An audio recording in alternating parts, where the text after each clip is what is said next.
Olá a todos, eu sou Kleber Crispim, bem-vindos aí ao meu canal secundário Buscando os Originais. Então, hoje, nesse vídeo aí, daremos continuidade aí na parte 3 aí da série Netzarim, da qual eu iniciei aí há 2 vídeos atrás. Então, vamos continuar o estudo aí, ok? Do israelismo nazareno ao cristianismo pagão. Os 3 pilares centrais do paganismo, conforme destacado em artigo anterior sobre a apostasia, foram Inácio de Antioquia, Marcião e Tertuliano, cujas doutrinas até hoje se fazem presentes no cristianismo. Inácio rebelou-se contra a autoridade israelita dos Netzarim, promovendo a primeira grande cisão entre os seguidores de Yahusha. Criou a religião chamada cristianismo, abalizada nas seguintes características: a. Distanciamento total dos ensinos de Yahusha e dos nazarenos. B. Revogação da lei, ou revogação da Torá. C. Substituição do Shabat pelo domingo. D. Concentração do poder nas mãos de um homem, reputado o representante do Criador na terra. Em sequência, Marcião reforça o paganismo ao lecionar: a. Que existem 2 deuses em conflito no universo. B. O Deus dos judeus é malvado e perverso, logo deveriam os cristãos rejeitar tudo o que proviesse da religião judaica. C. Anulação da Torá. D. Divisão entre Velho Testamento, repleto de regras ímpias instituídas pelo Deus dos judeus, e o Novo Testamento, que revela o Deus bom e amoroso, Pai de Jesus. Para engrossar as fileiras da heresia, Tertuliano cria a doutrina da Trindade e lança para dentro do cristianismo o politeísmo idólatra. Tudo isto foi chancelado pela Igreja Católica e posteriormente encontrou eco na teologia protestante, filha de Roma. A partir de então, o cristianismo foi afundando na areia movediça dos absurdos. Justino Mártir, de 100 a 165 da nossa era, cresceu em meio a uma família pagã e durante seus estudos adotou o platonismo. Após se tornar cristão, lecionou acerca da Eucaristia, Santa Ceia, prescrevendo que o pão e o vinho servidos eram literalmente o corpo e o sangue de Cristo, teoria da transubstanciação. Abre aspas, pois não tomamos essas coisas como pão ou bebidas comuns, senão que assim como Jesus Cristo, feito carne pela palavra de Deus, teve carne e sangue para salvar-nos, assim também o alimento feito Eucaristia é a carne e o sangue de Jesus encarnado. Primeiro livro das Apologias de Justino, páginas 65-67. Tal qual os outros pais da igreja, Justino Mártir divulgou a separação total entre cristãos gentios e judeus, nazarenos ou não, sob o fundamento de que a lei foi anulada por Cristo. No livro Diálogo com Trifão, assevera Justino que o cristianismo é a nova lei para todos os homens, já que na Torá existem várias promessas aos filhos de Israel. Justino advoga a tese de que os cristãos são o Veros Israel, ou seja, verdadeiro Israel, ou seja, o povo eleito do Senhor. Deixa de ser a Israel propriamente dita, descendentes carnais de Yaakov, traduzido erroneamente como Jacó, e passa a ser a igreja. Poderiam os cristãos desfrutar das bênçãos de Yahuwá sem a necessidade de obediência à Torá? Escreveu Justino. Com efeito, ó Trifão, eu li que deveria vir uma lei perfeita e uma aliança soberana em relação às outras, que agora devem ser guardadas por todos os homens que desejam a aliança, a herança de Deus. A lei, dada sobre o monte Horeb, já está velha e pertence apenas a vocês. A outra, porém, pertence a todos. Uma lei colocada contra a outra anula a primeira. A aliança feita posteriormente também deixa sem efeito a primeira. Diálogo com Trifão, capítulo 11, versículo 2. Na visão de Justino, a lei, a Torá, não deveria ser cumprida, pois se tornou velha. Porém, o próprio Yahuwá ordenou que sua palavra, a Torá, no caso, iria durar para sempre. Terrilim, capítulo 119, versículo 160. E Yahusha testificou que não veio revogar a Torá. Livro de Matitiahu, capítulo 5, versículos 17 a 19. Para justificar o motivo pelo qual os cristãos não guardam o Shabat, o quarto dos 10 mandamentos, segundo o livro de Êxodos, capítulo 20, versículos 8 a 11, Justino tem a ousadia de declarar que o mandamento criado por Yahuwá deriva da iniquidade do povo judeu. Também nós observaríamos essa circuncisão carnal, guardaríamos os Shabats e todas as vossas festas, se não soubéssemos o motivo pelo qual vos foram ordenadas, isto é, por causa de vossas iniquidades e da vossa dureza de coração. Diálogo com Trifão, capítulo 18, versículo 2. Objetivando causar a separação total entre judeus e gentios, que outrora viviam em comunhão nas comunidades do caminho, Justino acusa os judeus de serem responsáveis pela morte do Messias. Escreveu o historiador Juan Pablo Senapera. Mais uma vez, Justino retoma o discurso rotulante e estigmatizante ao afirmar que nem toda a água do mar seria suficiente para apagar os assassinatos cometidos pelos judeus e ainda caracteriza os rituais prescritos na lei como incapazes de remover esses pecados, que somente poderiam ser removidos pela morte do Messias. Há uma clara intenção de circunscrever a Torá ritual ao povo judaico, caracterizado como povo de assassinos, praticantes de rituais que em si mesmos seriam vazios, mas que encontrariam sua razão de ser apenas entendidos como tipos proféticos de Jesus Cristo. O antijudaísmo de Justino Mártir no Diálogo com Trifão, mimeografado, Vitória, 2009, página 85. Responsabilizar os judeus pela morte do Messias se tornou um dos grandes slogans do cristianismo, resultando em milhões de mortes ao longo da história, principalmente durante as cruzadas, a Inquisição e o Holocausto nazista. Este último evento levou ao extermínio covarde de 6 milhões de judeus.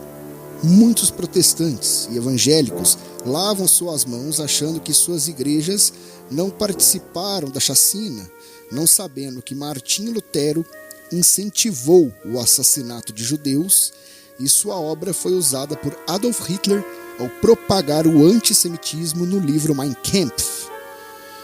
Hitler citou expressamente a teologia de Lutero para sustentar o extermínio de judeus. Enquanto 6 milhões de pessoas estavam sendo dizimadas pelo nazismo, apoiado pela Igreja Católica, a Igreja Protestante se calou.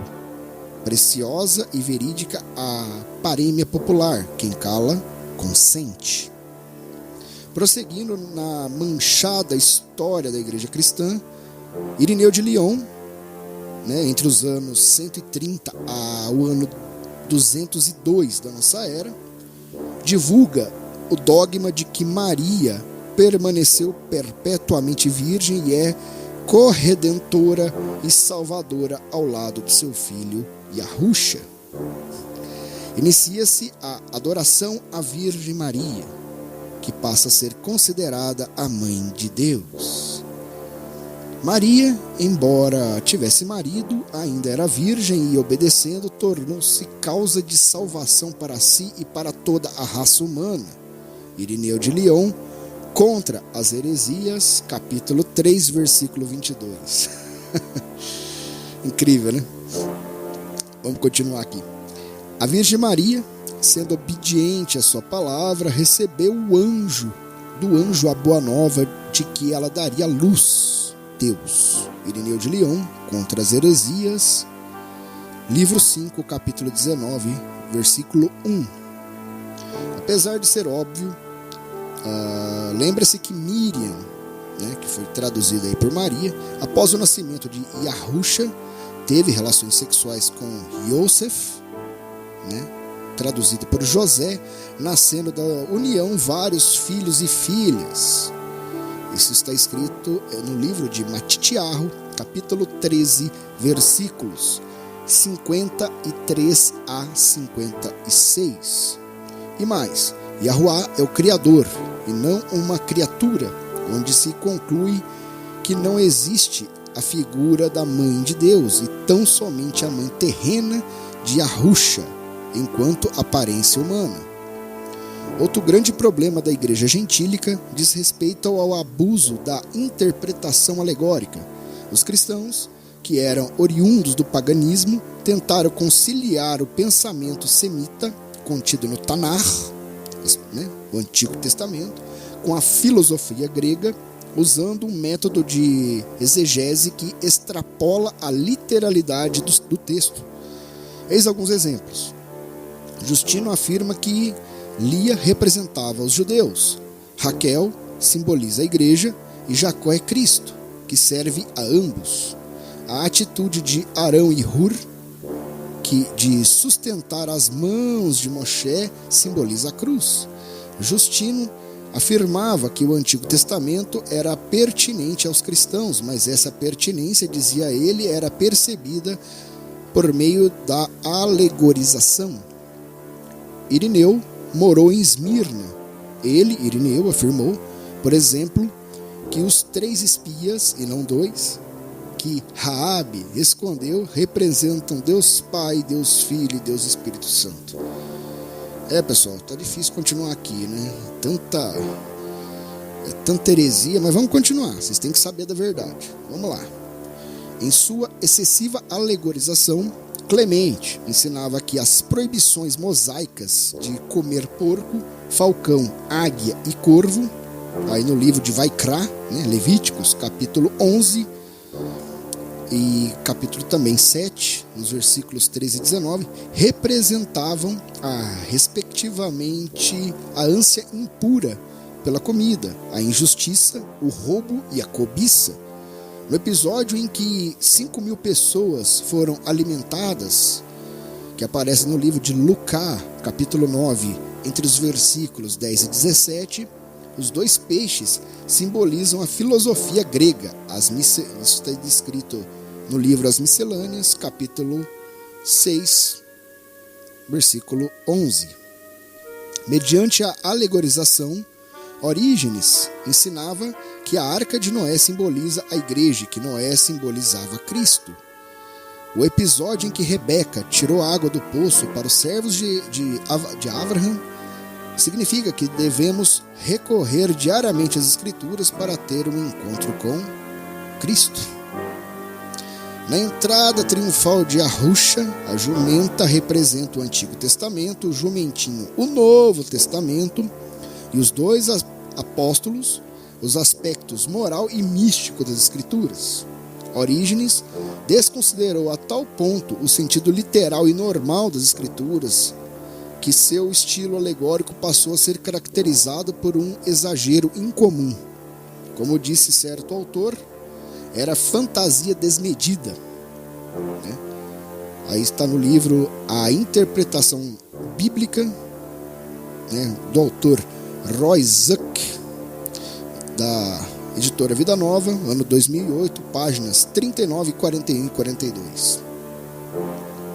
Apesar de a interpretação judaica admitir algum tipo de alegorização, essa possui limites estabelecidos e não pode se constituir um cheque em branco a ser preenchido ao alvédrio do intérprete. O cristianismo pagão, fundado na filosofia grega, passou a deturpar as escrituras separadas, criando fantasias que até hoje se encontram presentes. Atualmente, vários textos escriturais são distorcidos por meio de alegorias para sustentar a maligna teoria da prosperidade que prega o acúmulo de riquezas materiais na terra por meio da fé em Jesus. Famosos pregadores proclamam: Jesus morreu para você ficar rico. Você é o Senhor e Deus é servo para lhe dar prosperidade. Muitas riquezas são sinais de muita unção. O pobre está vivendo debaixo de uma maldição. Todas essas afirmativas absurdas são extraídas de interpretações equivocadas das Escrituras, pautadas em abuso manifesto da interpretação alegórica. Já que o Tanar e a Brit Hadashah narram inúmeras promessas de Yahuwah ao povo de Israel, a solução dada pelos teólogos cristãos é alegorizar o texto e dizer que onde está escrito Israel deve ser lido igreja. Esta técnica aniquiladora das escrituras tem por objetivo legitimar o cristianismo como religião criada pelo homem, bem como a manutenção do poder social, político, religioso e econômico das igrejas. O vendaval pagão também exerceu influência sobre aspecto medular do cristianismo, a liturgia. Inicialmente, surgiu a liturgia católica em meio ao ambiente idólatra. Posteriormente, a liturgia protestante também se valeu dos mesmos elementos pagãos. Tanto a missa católica quanto o culto protestante possuem idêntica fórmula. Letra A, cânticos. Letra B, sermão. Letra C, oração ou cântico no final. No sermão, somente o padre ou o pastor podem pregar. Todos ficam calados e nenhuma pergunta pode ser feita. Este não era e nunca foi o modelo adotado pelos Netzarim. Nas reuniões do caminho, todos os membros participavam de forma espontânea, livre e aberta, podendo ler as escrituras, ensinar e formular perguntas. Os encontros eram participativos e todos eram considerados iguais, inexistindo a hierarquia eclesiástica que torna um homem superior ao outro. Atualmente, o padre, o pastor e o rabino são reputados na prática como pessoas mais importantes do que os membros de suas congregações, o que é totalmente incompatível com as escrituras. Nossas colocações são endossadas pelo autor cristão Frank Viola. Os pastores falam rotineiramente às suas congregações, fazendo tudo conforme a Bíblia, contudo praticam esta férrea liturgia. Eles não agem corretamente. Em parênteses, acredito que esta falta de veracidade se deve mais à ignorância do que à má fé. Verifique sua Bíblia, do começo ao fim. Você não encontrará nada semelhante a isso. Os cristãos do século I nada sabiam sobre tais coisas. Na realidade, essa liturgia protestante tem tanto apoio bíblico quanto a missa católica. Nenhuma das duas tem qualquer ponto de contato com o Novo Testamento, com a Brit Hadashah. Isso está descrito no livro Cristianismo Pagão, de 2005, página 14. Pior que isso, embora Lutero falasse muito sobre sacerdócio de todos os crentes, ele nunca abandonou a prática de ordenação do clero. De fato, sua crença era tão forte em um clero ordenado que escreveu: o ministério público da palavra deve ser estabelecido pela ordenação santa como a mais importante das funções da igreja. Sob a influência de Lutero, o pastor protestante simplesmente substituiu o sacerdote católico. Após comparar a liturgia católica com a protestante e evangélica, a evangélica, ambas inspiradas no paganismo, Frank Viola concluiu: enfim, a liturgia de Lutero era nada menos que uma versão truncada da missa católica. A missa de Lutero detinha os mesmos problemas da missa católica. Os paroquianos continuaram sendo espectadores passivos, com exceção de poderem cantar, e toda a liturgia era dirigida por um clérigo ordenado, o pastor tomando o lugar do sacerdote. O modelo do sermão vigente é antibíblico, porque é estruturado da seguinte forma: A. É pregado em cima do púlpito, sempre por uma mesma pessoa, padre, pastor ou rabino. B. Trata-se de um monólogo dirigido a uma plateia passiva. C. Contém uma introdução, o desenvolvimento, 2 ou 3 tópicos e uma conclusão. Nas sinagogas do primeiro século, frequentadas pelos Netzarim, havia liberdade para que qualquer membro pudesse pregar a Torá, e todos poderiam formular perguntas e debater os temas examinados. Escreveu David Norrington: To Preach or Not to Preach? The Church's Urgent Question. Carlisle. Paternoster Press, 1996, página 4. Se no primeiro século não existia a figura do sermão, tal qual hoje é conhecido, visto que a participação era coletiva, de onde surgiu o sermão cristão? Recorre-se ao magistério de Frank Viola. O sermão cristão foi adotado diretamente da fonte pagã da cultura grega. O sermão do púlpito não é o equivalente à pregação encontrada nas Escrituras. A prática do sermão não é encontrada no judaísmo do Antigo Testamento, do Tanar. Não é encontrada no ministério de Yahusha, nem na igreja primitiva. Além disso, Shaul disse aos gregos convertidos que ele próprio recusou ser influenciado pelas formas de comunicação utilizadas pelos pagãos em seu tempo. O sermão é uma vaca sagrada, concebida no ventre da retórica grega. Nasceu na comunidade cristã quando os ex-pagãos, agora cristãos, começaram a levar seus estilos de oratória para a igreja. No século III, era comum o líder cristão proferir sermões. No século IV, virou norma. O cristianismo absorveu sua cultura circundante. Quando o pastor sobe ao púlpito, exibindo sua veste clerical e proferindo seu sermão sagrado, ele exerce o papel do antigo orador grego. Interessante, né? Continuemos. Também deriva do paganismo a obsessão cristã pelo edifício da igreja como sendo a casa de Deus. Milhões de cristãos acham que precisam ir à igreja para serem abençoados, porque Deus opera na igreja, que é a sua casa. Este não é o pensamento dos Netzarim, porquanto Estevão discursou que Yahuwá não habita em templos feitos por mãos humanas. Livro de Maaseh Shilhim, ou seja, Atos dos Apóstolos, capítulo 7, versículo 48. E Shaul declarou: o Elohim, que criou o universo e tudo o que nele há, que é o dono do céu e da terra, não habita em templos erigidos por mãos humanas. Livro de Maaseh Shilhim, ou Atos dos Apóstolos, capítulo 17, versículo 24. Com a oficialização do cristianismo no século IV, pelo imperador Constantino, esse começou a construir edifícios de igrejas nos mesmos moldes do paganismo. Proliferaram-se as igrejas ao longo do Império Romano, seguindo-se a metodologia pagã de erigir templos para adorar aos deuses. Curioso que Constantino designou suas igrejas com nomes de santos, tal como os pagãos nomeavam seus templos com os nomes de seus deuses.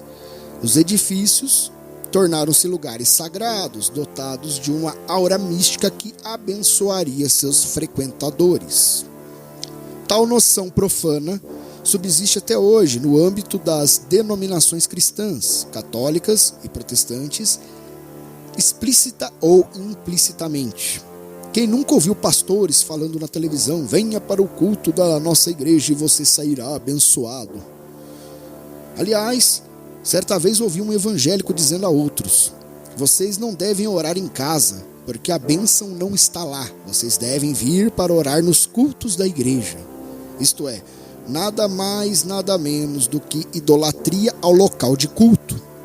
Se de um lado líderes católicos e evangélicos constroem faraônicos templos, por outro, essa prática nunca foi adotada pelos Netzarim. Reconhecido como um dos maiores estudiosos da história do cristianismo, Philip Schaff escreveu que os discípulos originais de Yahusha não edificaram igrejas, concluindo: o Salvador do mundo nasceu em um estábulo e subiu aos céus desde um monte. Seus apóstolos e sucessores até o século III pregavam nas ruas, mercados, montes, barcos, sepulcros, cavernas, desertos e nas casas dos seus convertidos. Contudo, milhares de igrejas e capelas caras foram e continuam sendo construídas em todo o mundo para honrar o Redentor crucificado, que nos dias de sua humilhação não possuiu nenhum lugar onde repousar a cabeça. Todos os elementos pagãos referidos estão presentes tanto na teologia católica quanto na protestante. Já que os gentios cristãos se afastaram dos Netzarim, perderam a oportunidade de aprender com os homens que receberam instruções pessoais e diretas de Yahusha ou de seus Shilhim, que significa emissários, apóstolos. Todos os fundadores do cristianismo pregaram a separação entre gentios e judeus, porquanto, se a união permanecesse, seria extremamente difícil que heresias se alastrassem. No final, os ensinos de Yahusha e de seus Talmidim, que significa discípulos, foi substituído pelo cristianismo pagão, cujas doutrinas são estranhas à correta interpretação das Escrituras. Atualmente, muitas pessoas estão descobrindo a verdade e retornando à verdadeira fé de Yahusha e de seus Shehilim, descartando toda a contaminação espiritual pagã que se infiltrou no corpo do Messias. Que as palavras do professor Andrew Gabriel Roof e a profecia de Irmeyahu possam tocar a vida dos leitores. O cristo-paganismo denota a assimilação do paganismo dentro do cristianismo, introduzido no mundo das igrejas pelos antes mencionados e altamente venerados pós-apostólicos fundadores do cristianismo gentílico. Esses fundadores da igreja nunca conheceram os originais Shilhim, os originais apóstolos.